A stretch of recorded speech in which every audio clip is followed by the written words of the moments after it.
తీర్థయాత్రల channel చూస్తున్నటువంటి ప్రేక్షకులందరికీ కూడా మరొకసారి ఆ సద్గురు సాయినాథుని యొక్క సంపూర్ణమైన అనుగ్రహం కలిగి అందరికీ కూడా శుభాలు జరగాలని కోరుకుంటూ అందరినీ కూడా స్వాగతం సుస్వాగతం. కోమర్గాం తాలూకాలో కొరాళే గ్రామ నివాసి అయినటి అమీర్ షక్కర్ అనేటువంటి వాడు కసాయి కార్యక్రమం చేస్తాడు. కసాయి వాడు అంటే మనకందరూ తెలుసు ఏం పనులు చేస్తాడు ఏం సంగతి అని. అలాంటి వ్యాపారిగా ఉంటూ కూడా కమిషన్ చేసుకుంటూ ఉన్నటువంటి సమయంలో అతనికి కీళ్లవాతం వచ్చింది ఒకసారి. కీళ్లవాతం అంటే మనకు తెలుసు, కాళ్ళు లేవదు, చేలు లేవదు, ఏది లేవదు, అన్ని రకాలుగా అవస్థ పడుతున్నా. ఈ వ్యాపారం నేను చెయ్యలేను, నా వల్ల కాదు, నాకన్నిటి కూడా ఆ యొక్క మరి ఎక్కడుంటే బాగుంటుంది, ఆ వాటిల్లో అన్నిటికంటే కూడా మరి అందరూ సలహా ఇచ్చారు, అయ్యా నువ్వు ఒక్కసారి షిరిడి వెళ్ళు, అక్కడ ఉన్నటువంటి ఆ సాయి అందరికీ కూడా అనేకమైన రోగాలు, ఎవరికి అంతుపట్టనటువంటి రోగాలన్నింటినీ కూడా పూర్తి చేస్తున్నాడు, అందరికీ కూడా శుభాలు జరిగే విధంగా మంచిగా రోగాలు నయం చేస్తున్నాడు, కాబట్టి ఆయన పట్ల విశ్వాసం పెట్టుకొని వెళ్ళండి అని. కీళ్లవాతం అనగానే సరే మంచిది, ఏదో సాయిబాబా గురించి చెప్తున్నారు, మరి ఆయన చేస్తాడో చేయడో అనేటువంటి అనుమానంతో ఈయన కూడా చక్కగా ఒక్కసారి షిరిడి వెళ్ళాడు, సాయిని దర్శించాడు, సమస్య చెప్పుకున్నాడు. సరే నాయన అట్లా ఇది ఉంటే అక్కడ కూర్చో కాసేపు అని చెప్పాడు. కూర్చుంటామంటే ఒక్కసారి ఆ పరిశీలన చేసాడు ఆ యొక్క ప్రాంతం అంతా కూడా. ఎట్లా ఉన్నదయ్యా, మొత్తం తేమ చల్లటి వాతావరణంలో ఉన్నది. హా రామా, ఏం చేయాలి తండ్రి, ఈ యొక్క శీతలమైనటువంటి ఈ యొక్క ప్రదేశంలో కూర్చున్నట్లయితే నాకు కీళ్లకున్నటువంటి వాతము ఇంకా పెరిగిపోతుంది కదా, మరి నేను ఎటు వెళ్ళాలి, ఏం చెయ్యాలి, బాబా చెప్పినటువంటి మాటకు ఏమాత్రం కూడా తేడా లేకుండా కూడా వెళ్తూ ఉంటుంది అని చెప్పి అక్కడ కూర్చోమన్నాడు. కూర్చున్నాడు. బాబా ఏం చేశాడు, ఆయన యొక్క కార్యక్రమాలు ఆయన చేస్తున్నాడు, ఆయన యొక్క కార్యక్రమాలు ఆయనే పూర్తి చేసుకుని ఇట్లా జరుగుతూనే ఉన్నది.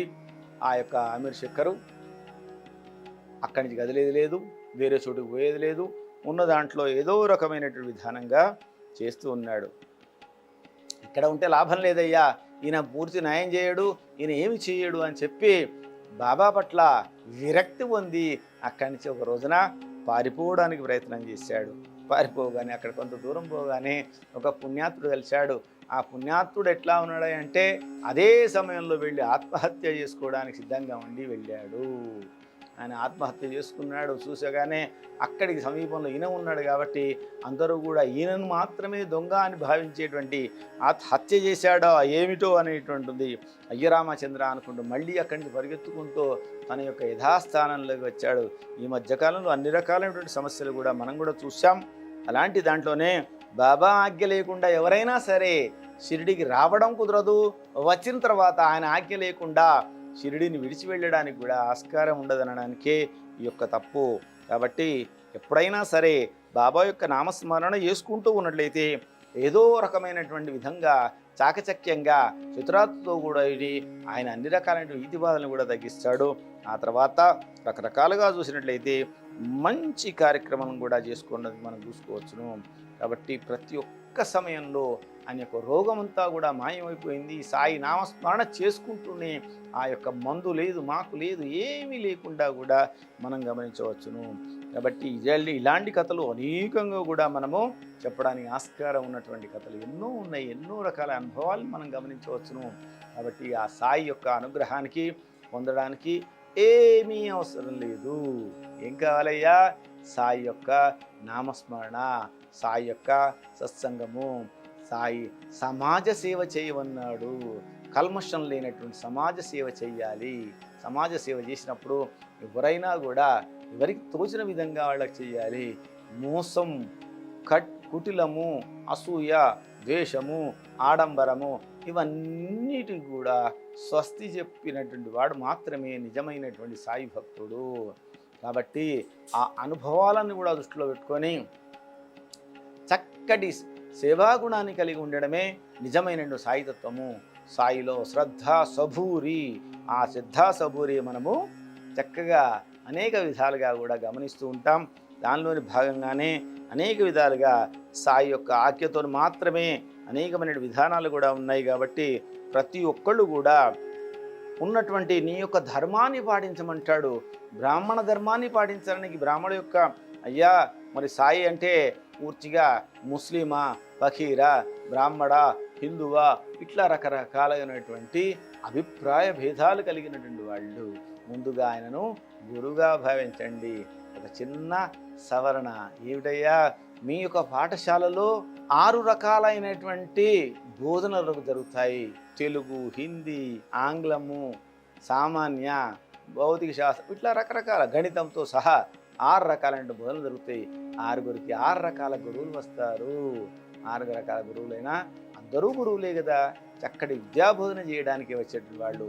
దానిలో నీకు ఇష్టమైనటువంటి సబ్జెక్టు పరంగా చూసుకున్నట్లయితే అనేకమైనటువంటి లాభాలు కూడా మనం కాపాడుతూ ఉంటాం.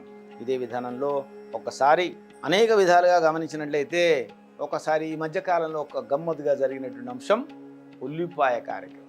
ఈ ఉల్లిపాయ గురించినటువంటి గమ్మత్తు మరి ఒక యోగాభ్యాసం చేసి నానాసాహెబ్ చందోర్కర్తో కలిసి ఒక యోగాభ్యాసం చేసేటువంటి పుణ్యాత్ముడు షిరిడికి రావడం జరిగింది. ఆ షిరిడిలో అనేకమైనటువంటి గ్రంథాన్ని కూడా కలుపుకున్నాడు. ఆ సమయంలోనే బాబా ఉల్లిపాయతో రొట్టె తింటున్నాడయ్యా. ఆయనకి ఇష్టం కూడా. అక్కడ ఉన్నటువంటి ప్రాంతీయమైనటువంటి ఆ యొక్క విధానాలు బట్టి అక్కడ ఉన్నటువంటి సమస్యలో రొట్టె తింటున్నాడు.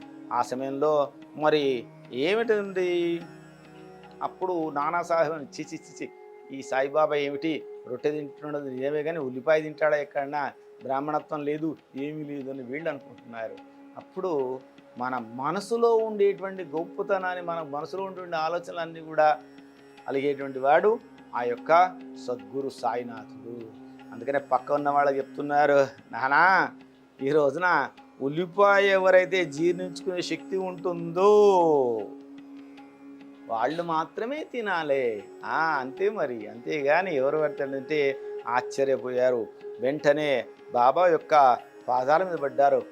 నా మనసులో ఉండేటువంటి ఆలోచన ఇలా చెప్పాడు అనుకుంటూ వెంటనే పాదాల మీద శరణం అన్యథా శరణం నాస్తి త్వమే శరణం మమ తస్మాత్ కారుణ్య భావేన రక్ష రక్షో సాయీశ్వర అనుకుంటూ పాదాల మీద పడ్డాడు. ఆ పాదాల మీద పడగానే అప్పుడు సాయి నవ్వుకుంటూ, ఆయన భగవంతుడు తప్పనిసరిగా మీకు మేలు చేస్తాడు అని చెప్పి తన యొక్క అద్భుతమైనటువంటి హస్తముతో ఊది ప్రసాదాన్ని ఇచ్చి, వెళ్ళండి బాబు, ఏం పర్వాలేదు, ప్రతి సంవత్సరం కూడా మీకంతా కూడా శుభాలు జరుగుతాయని చెప్పడం జరిగింది. ఇలాంటి కార్యక్రమాలను కూడా మనం ప్రతిసారి కూడా ఎన్నోసార్లు గమనిస్తూ ఉంటాం. అందుకనే త్రిమూర్తి స్వరూపుడుగా ఈయనను భావిస్తారు. గురు బ్రహ్మ, గురు విష్ణు, గురుదేవు మహేశ్వర, గురు సాక్షాత్ పరబ్రహ్మ, తస్మై శ్రీ గురవే నమః. గురువు యొక్క అనుగ్రహమైనటువంటి ఆ కార్యక్రమాలలో కూడా మరి ప్రతి ఒక్కటి కూడా చేస్తుంటారు. అదే విధానంలో మరొక్కసారి జ్ఞాపకం చేసుకుందాం. శ్యామ ఒక్కసారి అయ్యో మరి శ్యామకు ప్రాణభయం ఉన్నది అనేటువంటిది కూడా మనకందరికీ తెలిసిన కథలలో మనం చూస్తున్నటువంటి దానిలో మరొక్కసారి మళ్ళీ ఒక్కసారి అది ఆ శ్యామకు సంబంధించిన పాము కాటుకు గురయ్యేటువంటి సమయంలో మరి శ్యామ ఏం జరిగిందో ఏం కథనో ఒక్కసారి మనం గమనిద్దాం. ఒక్కసారి ఈ శ్యామ అటు ఇటు వెళ్ళేసరికి శ్యామను కాస్త పాము కరిచేసింది. అంతే, పాము కరిచేసరికి ఇక అందరికి భయం పుచ్చుకుంటే ముందు భయం వస్తుంది, తర్వాతనే విషయం ఎక్కుతుంది. కాబట్టి ఆ భయాన్ని వెళ్ళి బాబా నన్ను కాపాడు, సాయి నన్ను కాపాడు, సాయి తప్ప నాకు ఎవ్వరూ లేరు, సాయి సాయి సాయి సాయి అనుకుంటూ ఆయనను తీసుకొచ్చారు, విక్షోభాన్ని తీసుకువచ్చారు, ఆ గణాచార్యని పట్టుకొని అందరిని తీసుకొచ్చారు. కానీ నురుగులు తగ్గట్లేదు, విషం ఇంకా ఇంకా ఇంకా ఇంకా ఎక్కిపోతున్నది. అప్పుడు ఆ యొక్క శ్యామ చెప్పాడు, ఆయనలారా మీ అందరికీ కూడా నమస్కారం చేస్తాను, సాయి తప్ప నన్ను ఎవ్వరూ కాపాడలేరు, అంతే, అనుమానం ఏం లేదు, ఆ సాయి దగ్గరికి తీసుకువెళ్ళండి అని చెప్పగానే వాళ్ళందరూ కూడా అక్కడికి వెళ్ళారు. అప్పుడు అన్నాడు సాయి అక్కడ ఉన్నాడు. సాయి యొక్క వైద్యము విచిత్రమైనది, అద్భుతమైనటువంటి వైద్యము. ఏమంటున్నాడు ఆయన? వచ్చాడు, అయ్యో సాయి ఇట్లా అయింది కదా, విషయం ఎక్కుతూనే ఉన్నది, పోతాడు బతుకుడు అనే విధంగా చెప్తున్నాడు. ఆ సమయంలో ఒక్కసారి వెంటనే సాయి ఏమంటున్నాడు, కోపానికి వచ్చాడు, ఏ పురోహితుడా ఏం చేస్తున్నావు, ఎక్కడికి పోతున్నావు, ఎక్కడికి ఎక్కుతున్నావు, మీదికి ఎక్కుతున్నావా, మీదికి ఎక్కువ లేదు, కింది దిగు. ఆ సమయంలో శ్యామ మెట్లు ఎక్కుతున్నాడు. మెట్లు ఎక్కాడు వాడిని ఆయనకి ఇష్టం వచ్చిన రీతిలో తిడుతున్నాడు. మీదికి ఎక్కవద్దు, కొంచెం మీదికి ఎక్కినా కూడా నాకు చాలా కోపం వస్తుంది, పో పో కిందికి వెళ్ళిపో, కిందికి వెళ్ళిపో, కిందికి వెళ్ళిపో అని అంటున్నాడు. అందరూ ఆశ్చర్యపోతున్నాడు. ఆయన అసలే రోగంలో ఉన్నాడు, అసలే పాము కాటు దాకింది. ఆ పాము కాటుకు వైద్యం చేయాల్సింది పోయి రానియకుండా, మెట్లు కూడా ఎక్కనియకుండా ఇట్లా కోపడుతున్నాడు. ఏమిటి ఏమిటి ఏమిటి అనుకున్నాను. అయ్యో నాది, నేను ఎంత బాధితుడిని, ఎంత పాపాత్తుడిని. బాబా నాకేదో సహాయం చేస్తాడని నేను ఆశపడుతూ ఉంటే, సహాయం చేసిన తర్వాత కనీసం లోపలికి కూడా రానియకుండా తిట్టుతున్నాడని నిరాశగా బాధపడుతుంటుంటే, అంతే ఆ క్షణంలోనే బాబా ఎంత గొప్ప మనస్తత్వం అంటే మనసులో శాంతించి, నాయనా శ్యామ, నిన్ను కాదు నాన్న అన్నది, నీలో ఉండేటువంటి ఆ యొక్క విషయాన్ని తగ్గియమని చెప్తున్నాను. నీకెందుకు, నువ్వు ఎక్కడికి వచ్చావు? నా యొక్క ద్వారకామాయిలకు వచ్చావు. ద్వారకామాయి వచ్చిందంటేనే అన్ని రకాలైన రక్షణలు ఇచ్చేటువంటి గొప్ప గొప్ప గొప్ప మసీదయ్యా ఇది. కాబట్టి అన్ని హాయిగా వెళ్ళిపో, నా మీద విశ్వాసం ఉంచు, ఇంటికి వెళ్ళు. కానీ నిద్రపోకు, నిద్రపోవడానికి వీల్లేదు. నీకు ఇష్టం వచ్చినట్టు తిరిగి, ఇష్టం వచ్చినట్టు చెయ్యి, కానీ నిద్రపోవడానికి ఇష్టపడకు. నువ్వు నిద్రపోతా అన్నా కూడా నేను పోనీయను. అది ఆ విషయాన్ని మనం గమనించాలి. గురువును మనము వెతుక్కోవాలి. మళ్ళొక్కసారి జ్ఞాపకం చేస్తున్నాను, గురువును వెతుక్కోవాలి. చక్కటి గురువు దొరకాలని శోధించాలి.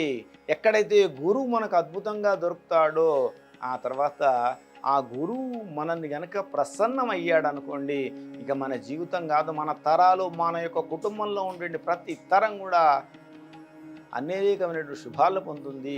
ఇదంతా కూడా గురు చరిత్రలో, దత్తాత్రేయ స్వామి వారి యొక్క చరిత్రలో సుస్పష్టంగా రాసి ఉన్నటువంటి గొప్ప గొప్ప సువర్ణ అక్షరాలతో లిఖించినటువంటి గ్రంథాలవి. కాబట్టి ఆ గురువు కనుక ఒక్కసారి మన పట్ల కరుణను కలిగి ఉన్నాడంటే, నువ్వు ఎన్ని తప్పులు చేసినా కూడా నీ తప్పులను చెయ్యనీయకుండా చేస్తున్నప్పుడు మందలించుకుంటూ నీ యొక్క చెయ్యిని విడువడు అనడానికి ఇదే తార్కడము. అందుకనే శ్యామకు పాము కాటు గురైనా అతనికి వైద్యం చేసుకుంటూ అతను నిద్రపోవద్దని చెప్పాడు. కానీ నిద్ర మన చేతిలో ఉంటుందా? ఎప్పుడో ఒకసారి వస్తూనే ఉంటుంది నిద్ర. ఆ నిద్ర రాకుండా కూడా ఎప్పటికప్పుడు కూడా ఆయన లేపుకుంటూ మందలించుకుంటూ ఆ రాత్రంతా కూడా ఆయనకు వైద్యం చేశాడు. ఆ యొక్క శ్యామ యొక్క అన్ని రకాలైనటువంటి ఆ యొక్క అవస్థలన్నీ కూడా పడ్డాయి. ఏమన్నాడు మరి బాబా? పో, విడలిపో, దిగిపో అంటున్నాడు. ఏమిటి దిగిపోవలసింది? విషం. వెడలిపో, ఏంటి పోవాలి? విషం. పో పో పో అంటున్నాడు. ఈ విధంగా ఆయన చెప్పినటువంటి అక్షరాలన్నీ కూడా కేవలం ఆ యొక్క వాటికి మాత్రమే. అది మంత్రమా? కాదే, మన భాషలో అది కాదేమో, కానీ ఆయన యొక్క అర్థంలో ఆ యొక్క విషయాన్ని తొలగించేటువంటి కారణం అది. ఆ విధంగా శ్యామ జీవితాన్ని రక్షించాడు. ఇదంతా కూడా దేనివల్ల సాధ్యమైంది? కేవలం వాక్శుద్ధి, అత్యంత వాక్శుద్ధి కలిగినటువంటి సాయి మాట. సాయి మాటయే మంత్రం అంటే ఇదే. కాబట్టి ఎలాంటి తీయటి అనుభూతులని మనం ఎవరైనా సరే ఆ బాబా పాదాల మీద కనుక నమ్మకం ఉంచి ఏ విధంగా మనం జోడిస్తామో, ప్రార్థన చేస్తామో, అలాంటి వాళ్లకు చక్కటి అవకాశం కలిస్తుంది. కాబట్టి ఆ యొక్క సాయినాథుని యొక్క సంపూర్ణమైన అనుగ్రహం మీకు, మీ కుటుంబాలకు కూడా ఉండాలని కోరుకుంటున్నాను. సాయినాథ్ మహారాజ్ కీ జై.